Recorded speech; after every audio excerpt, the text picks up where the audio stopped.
ராகு புத்தி ஸ்டார்ட் ஆனாலே வேறு மதத்தில் உள்ளவங்க வந்து உங்களுக்கு ஃப்ரெண்ட்ஸாக வந்து வருவாங்க.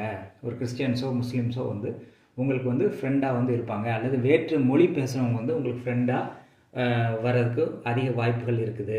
அது ராகு புத்தி ஸ்டார்ட் ஆகும்போது தான் அதிகமான ஃப்ரெண்ட்ஸ் வந்து வேறு மதத்தினுடைய ஃப்ரெண்ட்ஸு வேறு மொழி பேசுகிறவங்க வந்து உங்கள் ஃப்ரெண்ட்ஸ் ஆவாங்க. அதை நீங்கள் வந்து நடைமுறையில் பொருத்தி பாருங்கள். அடுத்து ராகு தசா, ராகு புத்தி அல்லது ராகு அந்தரம் நடப்பில் உள்ள மனிதர்களுடன் தொடர்பு உண்டாகும். உங்களுக்கு யார் ஃப்ரெண்ட்ஸாக வருவாங்க அப்படின்னா, ஒன்று வேறு மதம் வேறு மொழி பேசுகிறவங்க ஃப்ரெண்ட்ஸாக வருவாங்க. அப்படி உங்கள் இனத்துக்குள்ளேயே ஒருத்தர் வந்து ஃப்ரெண்ட்ஸ் ஆகிறாருன்னு வச்சுக்கோங்களேன்.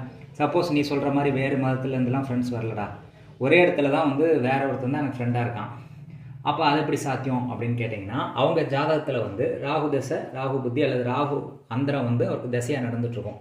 அப்படிப்பட்டவங்க வந்து உங்களுக்கு ஃப்ரெண்ட்ஸாக வந்து சேருவாங்க. அவங்களுடைய கான்டாக்ட்ஸ் வந்து உங்களுக்கு கிடைக்கும். வேறு மதத்தில் உள்ளவங்க இல்லாட்டாலும் உங்கள்கிட்ட சேர்றவங்களுக்கு வந்து